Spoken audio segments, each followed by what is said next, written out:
సేంద్రియ వ్యవసాయం వైపు రైతులను ప్రోత్సహించడంలో కృషి విజ్ఞాన కేంద్రం ప్రథమ స్థానంలో ఉందని భారత హోం వ్యవహారాల సహాయ మంత్రి బండి సంజయ్ కుమార్ అన్నారు. కౌడిపల్లి మండలం తునికి కృషి విజ్ఞాన కేంద్రం మెదక్లోందు ఆహార ప్రాసెసింగ్ ల్యాబ్, రైతు వసతి గృహం ప్రారంభోత్సవ కార్యక్రమంలో మెదక్ ఎంపీ రఘునందన్ రావు, భారత వ్యవసాయ పరిశోధనా మండలి డైరెక్టర్ జనరల్ డిఏఆర్ఈ కార్యదర్శి డాక్టర్ మంగీలాల్ జాట్, అఖిల భారతీయ కార్యకారిణి సదస్య బాఘయ్య, ఇతర ప్రముఖులు, ప్రజా ప్రతినిధులతో రైతులతో కలిసి భారత హోం వ్యవహారాల సహాయ మంత్రి బండి సంజయ్ పాల్గొన్నారు. ముందుగా పోలీస్ గౌరవ వందనం స్వీకరించిన అనంతరం జీవ నియంత్రణ ప్రయోగశాలను పరిశీలించారు. అనంతరం ఫుడ్ ప్రాసెసింగ్ ల్యాబ్ ను శిలాఫలకం ఆవిష్కరించి ప్రారంభించారు. ఫుడ్ ప్రాసెసింగ్ ల్యాబ్ లో పరికరాల పనితీరు, ల్యాబ్ ద్వారా చేపడుతున్న కార్యక్రమాలను అడిగి తెలుసుకున్నారు. తదుపరి కృషి విజ్ఞాన కేంద్రంలో సేంద్రియ వ్యవసాయం చేస్తున్న వివిధ పంటలను, సేంద్రియ వ్యవసాయ ఉత్పత్తుల ఎగ్జిబిషన్లను పరిశీలించారు. అనంతరం మొక్క నాటారు. కృషి విజ్ఞాన కేంద్రంలో ఏర్పాటు చేసిన సమావేశంలో భారత హోం వ్యవహారాల సహాయ మంత్రి బండి సంజయ్ కుమార్ మాట్లాడుతూ అంతర్జాతీయ మహిళా దినోత్సవ శుభాకాంక్షలు తెలిపారు. సేంద్రియ వ్యవసాయ రంగంలో రైతులను తయారు చేయడం ఏకలవ్య ఫౌండేషన్ ముందు చూపుతో వ్యవహరిస్తుందన్నారు. కేవీకేలో రైతుల వసతి గృహం కట్టడం మంచి ఆలోచన అని, ఫుడ్ ప్రాసెసింగ్ ల్యాబ్ ను ఏర్పాటు చేయడం అద్భుతమని పేర్కొన్నారు. 200 గ్రామాల ప్రజలు, 7 సైంటిస్టులు ఇక్కడ పనిచేయడం మామూలు విషయం కాదని వెల్లడించారు. రైతులకు ఏ కష్టమైనా, ఏ ఇబ్బందున్నా వారి సమస్య పరిష్కారం కోసమే కేవీకే ముందుకు వస్తుందన్నారు. రైతులు వ్యవసాయానికి అనుబంధం కృషి విజ్ఞాన కేంద్రం పనిచేస్తుందని తెలిపారు.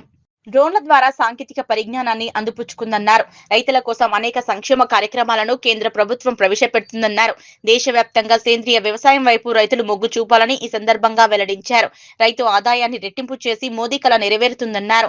ఈ దేశ సనాతన ధర్మాన్ని కాపాడుకుంటేనే మన ఆరోగ్యాన్ని, మన వ్యవసాయాన్ని కాపాడుకోవాల్సిన బాధ్యత మనపై ఉందన్నారు. దళారీ వ్యవస్థ పోవాలనే ఉద్దేశంతో 7,000 కోట్ల రూపాయలతో 10,000 ఎఫ్పిఓ తయారు చేశారని చెప్పారు. రైతు రాజుగా తయారు కావాలనేదే దేశంలో నరేంద్ర మోదీ ఉద్దేశమన్నారు. ఒక వేదిక మీద తీసుకురావాలనే ప్రయత్నం చేస్తున్నారని వెల్లడించారు. రైతు బాగుంటేనే దేశం బాగుంటుందని, నరేంద్ర మోదీ ప్రభుత్వం రైతుల విషయంలో ప్రత్యేక చొరవ తీసుకుంటుందన్నారు. బడ్జెట్ లో వ్యవసాయానికి, దాని అనుబంధ రంగాలకు అదనంగా 5% కేటాయించిందని వెల్లడించారు. కిసాన్ సమ్మాన్ నిధి, భూసార పరీక్షలు, కిసాన్ క్రెడిట్ కార్డులు రైతు సంక్షేమం కోసం కేంద్రం ఇస్తోందన్నారు. కిసాన్ క్రెడిట్ కార్డు ద్వారా సంవత్సరానికి 1 లక్ష రూపాయలు ఇస్తుందని, కేవలం పావలా వడ్డీ కడితే సరిపోతుందన్నారు. అనేక విషయాల్లో కేంద్ర ప్రభుత్వం రైతులకు అండగా ఉండే ప్రయత్నం చేస్తోందన్నారు. కేవీకే, ఏకలవ్య ఫౌండేషన్ సంస్థలని రైతులకు అందుబాటులో ఉంటూ కొత్త ఆలోచనలు కల్పిస్తున్నాయని, సైంటిస్టులను తీసుకువచ్చి రైతులను శాస్త్రవేత్తలుగా తయారు చేసే ప్రయత్నం చేస్తుందన్నారు. సాఫ్ట్వేర్ ఇంజనీర్లు వచ్చి వ్యవసాయం చేసే విధంగా మన సంస్థలు ప్రయత్నం చేస్తున్నాయన్నారు. మెదక్ ఎంపీ రఘునందన్ రావు మాట్లాడుతూ అందరికీ మెతుకులు పెట్టిన జిల్లా మెతుకు సీమ అని అన్నారు. కృషి విజ్ఞాన కేంద్రం ఆర్గానిక్ వైపు పరిగెడుతుందని, ప్రజా ప్రయోజనాల కోసం పనిచేసే సంస్థ కేవీకే అన్నారు. రైతులు ఏ రకమైన పంటలు పండిస్తే భవిష్యత్తు బాగుంటుందో కేవీకేల ద్వారా తెలుసుకోవచ్చన్నారు. రసాయన అవసరం లేకుండా సేంద్రియ వ్యవసాయం వైపు రైతులను మళ్లించే ప్రయత్నం చేస్తోందని, రైతన్నలకు ఎంతో ఉపయోగకరంగా నిలిచిన సంస్థ కేవీకే అని కొనియాడారు. ప్రకృతిని విధ్వంసం చేసే, జీవ వైవిధ్యాన్ని దెబ్బతీసే ఇంకేదో సాధిస్తామనుకుంటే పొరపాటే అని అన్నారు. డాక్టర్ మంగీలాల్ జాట్, సెక్రటరీ డిఏఆర్ఈ మాట్లాడుతూ వికసిత్ భారత్ లో భాగంగా కేంద్ర ప్రభుత్వం వ్యవసాయ రంగానికి అత్యధిక ప్రాధాన్యతను ఇస్తుందని, ఆ రంగాల్లో విప్లవాత్మక మార్పులు తీసుకువచ్చిందన్నారు. వ్యవసాయ రంగంలో మరింత సాంకేతికత గ్రామాలకు అందాలన్నారు. వికసిత్ భారత్ వెలిగిపోతుందన్నారు. అఖిల భారతీయ కార్యకారిణి సదస్య బాఘయ్య మాట్లాడుతూ రాజకీయాలు పక్కన పెట్టి మన గ్రామాలు అభివృద్ధి చేయాలన్నారు. అందరం కలిసికట్టుగా సమన్వయంతో పనిచేయాలన్నారు. ఈ ల్యాబ్ కోసం టాటా కంపెనీ సహాయం చేసిందని వెల్లడించారు. రైతులు రెండో పంట వరి వేయకూడదు, వరి వేస్తే పడాల్సిన అవసరం లేదని, రైతులు ఆలోచన భిన్నంగా ఉందన్నారు. రెండో పంట నుంచి రైతులు మారాలని, నేటి దైనందిన జీవితంలో పసుపు, కారంతో పాటు ప్రతిదీ కల్తీ చేస్తున్నారన్నారు. సేంద్రియ వ్యవసాయం వైపు మొగ్గు చూపితే మన ఆరోగ్యాలు ఎంతో బాగుపడతాయన్నారు. ఉగాది నుంచి భూమి సుపోషణ అనే కార్యక్రమం ద్వారా ప్రతి గ్రామంలో దేవాలయం వద్ద చేయాలన్నారు. ఆవు పేడతో, ఆవు మూత్రంతో భూమిని కాపాడాలన్నారు. పశువుల ఎరువు, ఆవు మూత్రం ద్వారా డబ్బు వస్తుందని అన్నారు. అదనపు కలెక్టర్ నగేష్ మాట్లాడుతూ రైతుల సంక్షేమం కోసం కృషి విజ్ఞాన కేంద్రం పనిచేస్తుందని, తునికి కేంద్రంగా కృషి విజ్ఞాన కేంద్రం ఉండటం మన అదృష్టం అన్నారు. తెలంగాణ రాష్ట్రంలో 16 కృషి విజ్ఞాన కేంద్రాలు ఉంటే ఒక కృషి విజ్ఞాన కేంద్రం మన మెదక్ జిల్లాలో ఉందన్నారు. అనంతరం ప్రముఖులు మాట్లాడుతూ కృషి విజ్ఞాన కేంద్రం గొప్పతనాన్ని కొనియాడారు. చివరగా జీవ నియంత్రణ ప్రయోగశాల పుస్తక ఆవిష్కరణ నిర్వహించిన అనంతరం ముఖ్య అతిథులను శాలువా, మెమొంటోలతో సత్కరించారు. కార్యక్రమంలో అదనపు కలెక్టర్ నగేష్, దేవ్ కుమార్, డిఏఓ మెదక్, కౌడిపల్లి మండల వ్యవసాయ అధికారి Swapna, Tata chemicals Mumbai Rajeev, Ratna, principal scientist ATARI ఎక్స్ Hyderabad doctor Bhaskaran, scientist ATARI ఎక్స్ Hyderabad principal doctor A R, Reddy డైరెక్టర్లు డాక్టర్ సి మల్లారెడ్డి, రమేష్, గోరంట్లాజీ డైరెక్టర్ చిట్టి బాలసుబ్రహ్మణ్యం, వి ఓంకార్ యాదవ్, కృషి విజ్ఞాన కేంద్రం సైంటిస్టులు, ప్రజాప్రతినిధులు, రైతులు అధిక సంఖ్యలో పాల్గొన్నారు. మాలాంటి కార్యకర్తలు ఇప్పటికీ భయం భక్తితో కొంచెం దారిలో ఉన్నామంటే భాగ్య గారు లాంటి వారిని స్ఫూర్తి చేసుకొని వారి భయంతో ముందుకు పోతున్నాము. మా అందరికీ స్ఫూర్తి, మా అందరికీ ఆదర్శమైనటువంటి పెద్దలు శ్రీ భాగ్య గారు, అదేవిధంగా మీ అందరి ముఖ్యంగా ప్రియతమ నాయకులు గౌరవనీయులు పెద్దలు సోదరులు రఘునందరావు గారు, అడిషనల్ కలెక్టర్ గారు, గౌరవ సర్పంచ్ గారు, ఐసీఆర్ సభ్యులు, ఏకలవ్య గ్రామీణ వికాస్ ఫౌండేషన్ యొక్క సభ్యులు, కృషి విజ్ఞాన కేంద్రం యొక్క సభ్యులు, విచ్చేసినటువంటి మున్సిపల్ వైస్ చైర్మన్ గారికి, కౌన్సిలర్కు, గౌరవ సర్పంచ్లకు, ప్రజాప్రతినిధులకు. ఫస్ట్ వాళ్ళు అంటారు, మీరు అడగండి, మీరు రెండు చేతులు గట్టిగా అన్నారు కదా కూడా, భారత్ మాతాకి. అయ్యో గింతరా ఇవాళ జోష్ ఉండాలి, ఇంకా గట్టి అన్నారు, భారత్ మాతాకి. మీ వాళ్ళకి పోటీ చేయవుతుందక మనది గట్టి అన్నారు, భారత్ మాతాకి. మీరు భారత్ మాతాకి ఎక్కువ వెళ్ళగలరు. ఉన్నప్పుడు మాత్రమే ఇటువంటి మంచి మంచి ఆలోచనలు వస్తాయి.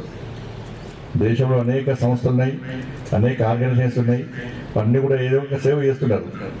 కానీ నిజాయితీతో, నిబద్ధతతో, కమిట్మెంట్తో, ఒక కసితో, ఒక సంకల్పం తీసుకొని పనిచేస్తున్నాం కాబట్టి వచ్చిన రైతులకు అన్ని సౌకర్యాలు అందించాలి, వాళ్ళకి ఏ ఇబ్బంది కాకుండా వాళ్ళను మంచి రైతులుగా తయారు చేసి అవసరం వస్తే వాళ్ళనే శాస్త్రవేత్తలుగా తయారు చేసి రేపు సమాజానికి అందించాలని చెప్పి ఆలోచనతో వచ్చిన వాళ్ళకి వసతి కల్పించడానికి ఆ హాస్టల్స్ కట్టడం నిజంగా హ్యాట్సాప్ అద్భుతం. అది హాస్టల్స్ రూమ్స్ అటాచ్డ్ అన్నీ ఉండేదండి.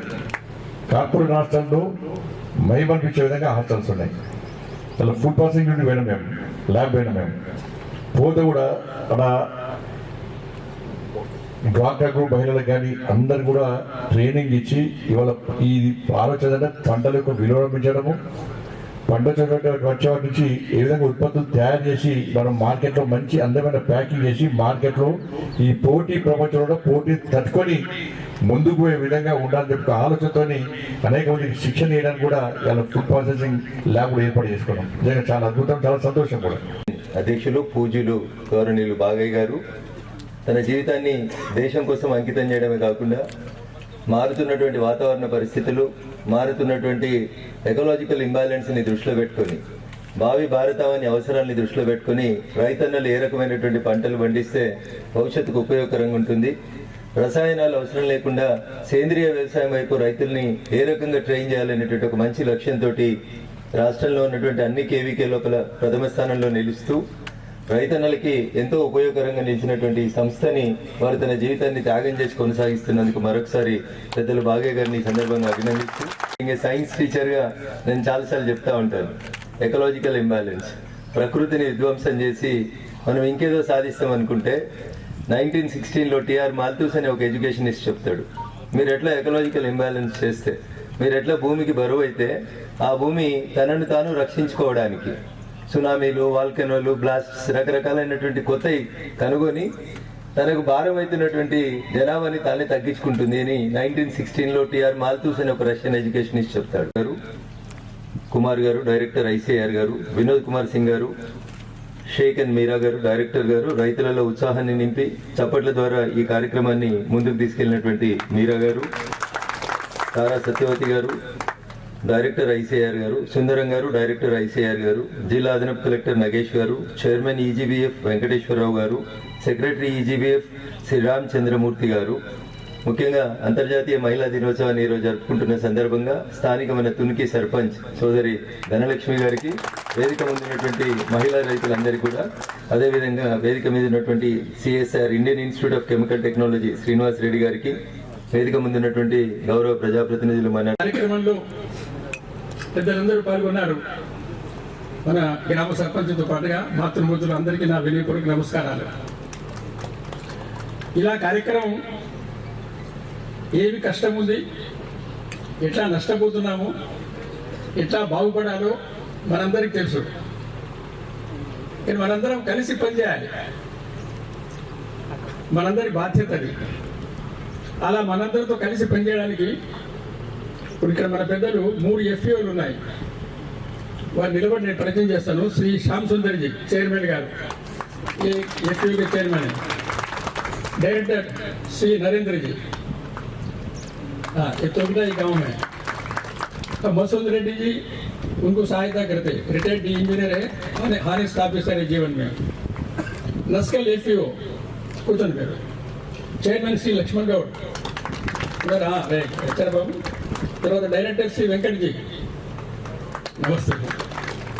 అట్లాగే పోతిరెడ్డిపల్లి 3 ఉన్నాయి ఇక్కడ. Chairman Shri Prabhakar G,